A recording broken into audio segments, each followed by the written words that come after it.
¿Desde qué parte del mundo estás viendo esta historia?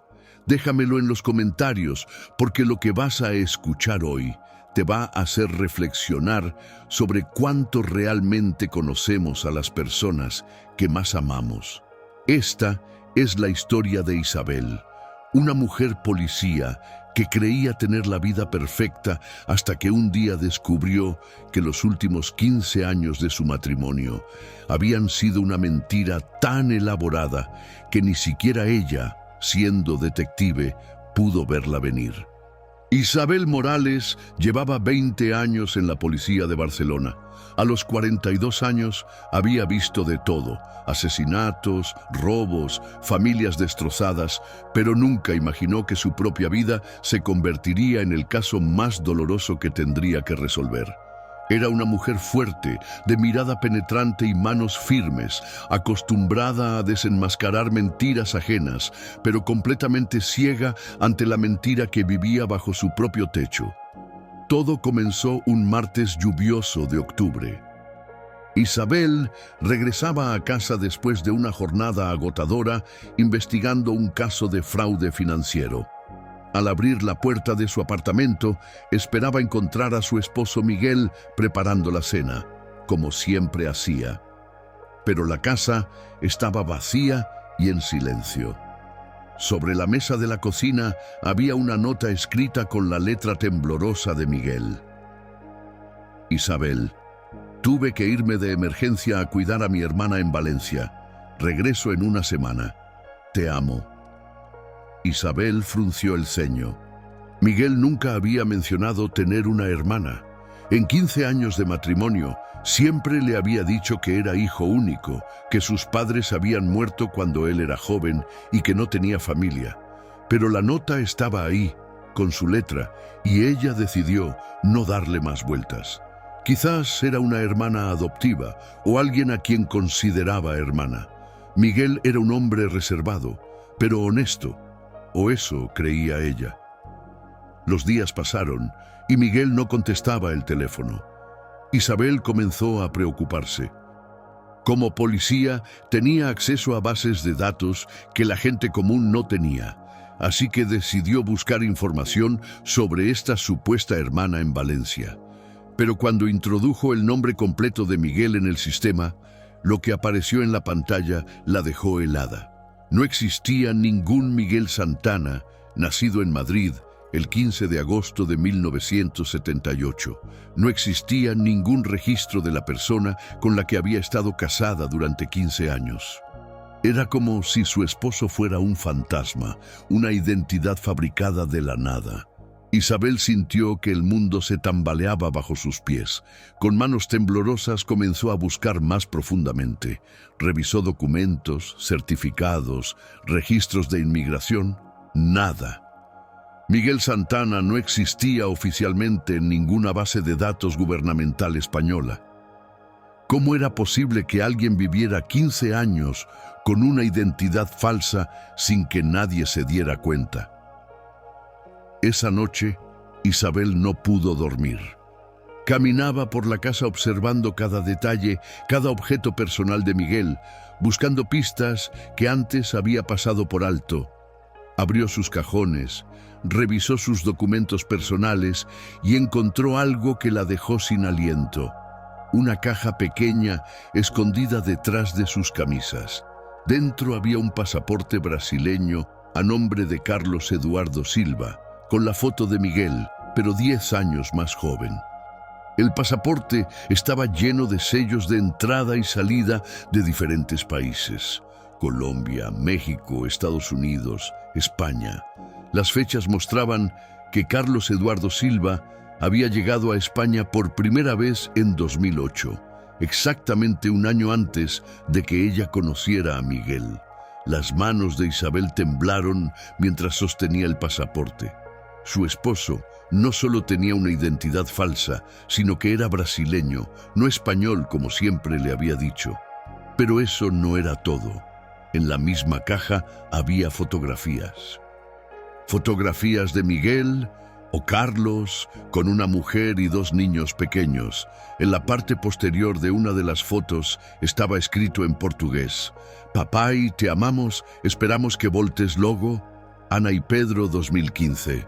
Isabel cayó al suelo llorando. No solo había descubierto que su esposo tenía una identidad falsa, sino que tenía otra familia, tenía hijos. Durante todos estos años, mientras ella soñaba con formar una familia con él ya tenía una familia esperándolo en Brasil. Los días siguientes fueron un infierno. Isabel no sabía qué hacer. Como policía sabía que tenía que reportar lo que había descubierto, pero como esposa se sentía traicionada, humillada y completamente perdida. Decidió investigar por su cuenta antes de tomar cualquier decisión oficial. Contactó a las autoridades brasileñas y descubrió que Carlos Eduardo Silva había estado involucrado en un caso de lavado de dinero en São Paulo. No era un criminal violento, pero había ayudado a empresarios corruptos a mover dinero ilegal. Cuando las autoridades brasileñas estaban cerca de arrestarlo, él había desaparecido. Eso había sido en 2008, exactamente cuando apareció en España como Miguel Santana. Isabel se dio cuenta de que había sido utilizada. Miguel, o Carlos, había creado una identidad falsa para esconderse de las autoridades brasileñas y había elegido casarse con una policía española para tener una cobertura perfecta. ¿Quién sospecharía de un hombre casado con una oficial de policía? Pero había algo que no encajaba. Durante todos estos años, Miguel había sido un esposo amoroso, atento, cariñoso. Trabajaba como traductor freelance, ganaba dinero honestamente. Nunca había mostrado signos de estar involucrado en actividades ilegales. ¿Era todo actuación? ¿O realmente la había llegado a amar? Una semana después de encontrar el pasaporte, Miguel regresó a casa. Isabel lo esperaba sentada en la sala, con el pasaporte brasileño sobre la mesa. Cuando él abrió la puerta y vio el pasaporte, su rostro se puso pálido como el papel.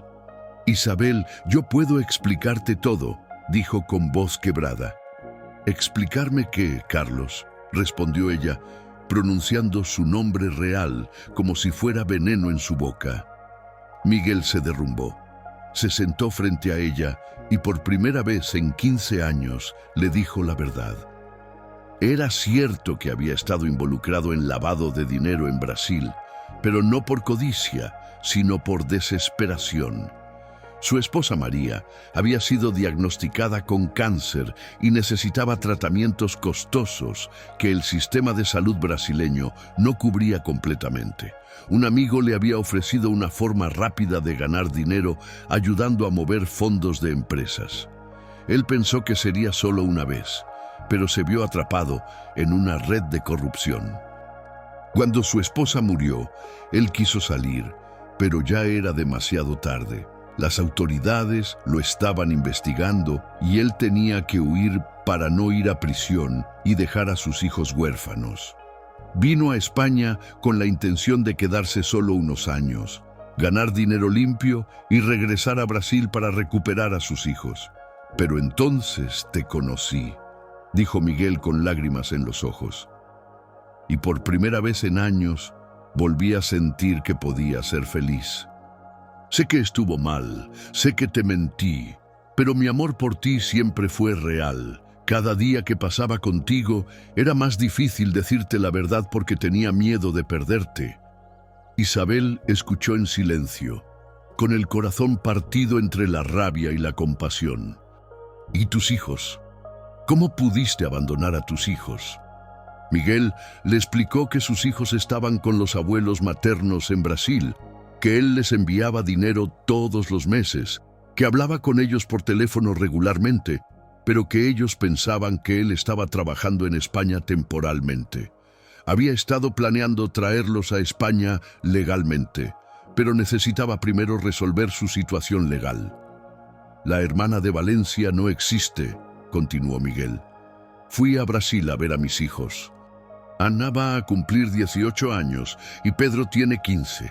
Están creciendo sin su padre y yo ya no sé qué hacer.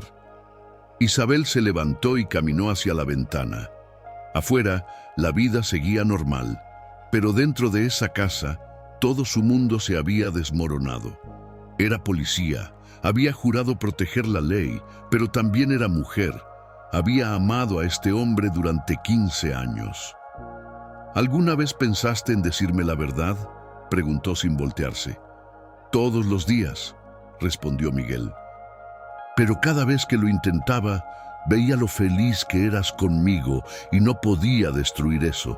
Sé que fue egoísta, pero no quería perderte. Isabel se volteó hacia él. ¿Y qué esperabas? ¿Vivir mintiendo para siempre? Esperaba poder resolver mi situación legal y después contarte todo. Hay abogados en Brasil que creen que pueden ayudarme a llegar a un acuerdo con las autoridades, pero necesito tiempo. Esa noche, Isabel no durmió. Tenía que tomar la decisión más difícil de su vida. Como policía, sabía que tenía que reportar a Miguel. Era un fugitivo de la justicia, había usado documentos falsos, había cometido fraude de identidad. Pero como Isabel, la mujer que había amado a este hombre durante 15 años, sabía que entregarlo significaría destruir no solo su vida, sino también la de sus hijos. Al día siguiente, Isabel tomó una decisión que cambiaría todo. Llamó a un abogado especializado en casos internacionales y le pidió que contactara a las autoridades brasileñas. Pero no para entregar a Miguel, sino para negociar. Quiero ayudarte, le dijo a Miguel esa noche, pero con una condición: nada más de mentiras. Quiero conocer a tus hijos, quiero saber toda la verdad sobre tu pasado y quiero que busquemos juntos una solución legal.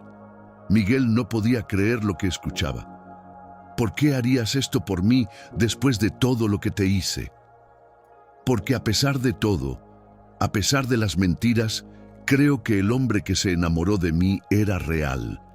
Y porque esos niños en Brasil no tienen la culpa de las decisiones que tomaste. Los siguientes meses fueron los más difíciles de la vida de Isabel. Tuvo que pedir una licencia temporal en el trabajo, alegando problemas personales. Viajó a Brasil con Miguel para conocer a Ana y Pedro. Fue un encuentro tenso y emotivo. Los niños, que ya eran adolescentes, estaban confundidos y resentidos con su padre por haberlos abandonado, pero también desesperados por tener una familia completa otra vez. Ana, la mayor, fue directa con Isabel. ¿Por qué quieres ayudar a un hombre que te mintió durante 15 años? Isabel la miró a los ojos y respondió: porque el amor real no se trata de perfección. Se trata de elegir quedarse y luchar por lo que vale la pena, incluso cuando es difícil.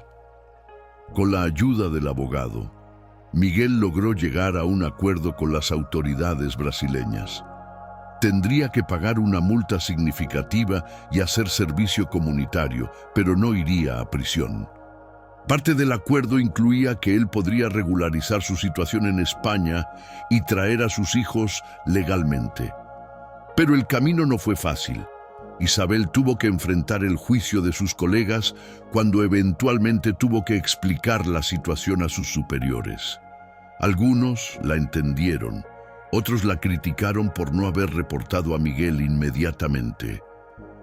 Hubo una investigación interna que concluyó que, aunque sus acciones fueron éticamente cuestionables, no había cometido ningún delito. La relación entre Isabel y Miguel también tuvo que reconstruirse desde cero. Fueron a terapia de pareja, donde Miguel tuvo que enfrentar no solo sus mentiras, sino también el abandono emocional de sus hijos.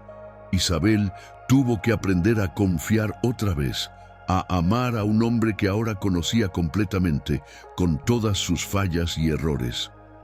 Ana y Pedro se mudaron a Barcelona un año después. La adaptación fue difícil para todos. Los adolescentes tenían que lidiar con un nuevo país, un nuevo idioma y una madrastra que era policía. Isabel tuvo que aprender a ser madre de adolescentes que no la habían elegido y que la veían como la mujer que había robado a su padre. Hubo peleas, lágrimas, momentos en que Isabel pensó que había cometido el error más grande de su vida. Pero también hubo momentos hermosos, cuando Pedro le pidió ayuda con sus deberes de español, cuando Ana la abrazó después de una pelea con unas compañeras del instituto, cuando Miguel la miró con verdadero amor y gratitud. 5 años después, Isabel estaba en el jardín de su nueva casa, más grande para acomodar a la familia, viendo a Miguel enseñar a Pedro a cambiar el aceite del coche. Ana estaba en la universidad estudiando Derecho, inspirada por la historia de Isabel. La joven había decidido especializarse en Derecho Internacional para ayudar a familias en situaciones similares. ¿Te arrepientes?, le preguntó Ana durante una de sus visitas a casa. Isabel pensó un momento antes de responder. ¿De qué? ¿De haber descubierto la verdad? ¿De haber decidido luchar por esta familia? No, no me arrepiento. Fue la decisión más difícil de mi vida, pero también la más valiosa. Incluso sabiendo que papá te mintió durante 15 años. Mira, Ana, tu padre cometió errores terribles, las mentiras lastiman, y lo que hizo estuvo mal. Pero también entendí que a veces las personas toman decisiones desesperadas cuando están en situaciones imposibles. Lo importante no es el error, sino lo que haces después de descubrirlo. Isabel había aprendido que el amor verdadero no es ciego. Es el que ve todas las fallas y decide quedarse de todas formas. Había aprendido que ser fuerte no significa no tener miedo, sino actuar con valor a pesar del miedo. Y había aprendido que las familias no siempre nacen. A veces se construyen con decisiones difíciles y amor incondicional. En su trabajo como policía, Isabel ahora se especializaba en casos de inmigración y documentos falsos. Había visto a muchas personas que, como Miguel, habían tomado decisiones desesperadas para proteger a sus familias. Su experiencia personal le había dado una perspectiva única que la convertía en una mejor investigadora y una persona más compasiva. Un día, mientras trabajaba en un caso similar, un colega le preguntó: ¿cómo puedes ser tan comprensiva con estos casos después de lo que pasaste? Isabel sonrió. Precisamente por lo que pasé, aprendí que detrás de cada mentira hay una historia humana y que la justicia no siempre es lo mismo que la venganza. La historia de Isabel nos enseña que la vida real es más compleja que el bien y el mal absolutos. Nos muestra que el amor verdadero requiere coraje, no solo para amar, sino para enfrentar la verdad y decidir qué hacer con ella. Nos recuerda que las segundas oportunidades existen, pero solo cuando hay honestidad, arrepentimiento real y voluntad de cambiar. ¿Qué habrías hecho tú en el lugar de Isabel? ¿Habrías podido perdonar 15 años de mentiras? ¿Habrías arriesgado tu carrera por amor? La respuesta no es fácil, y quizás por eso la historia de Isabel es tan poderosa. Nos muestra que a veces las decisiones más difíciles son las que nos convierten en las personas que realmente queremos ser.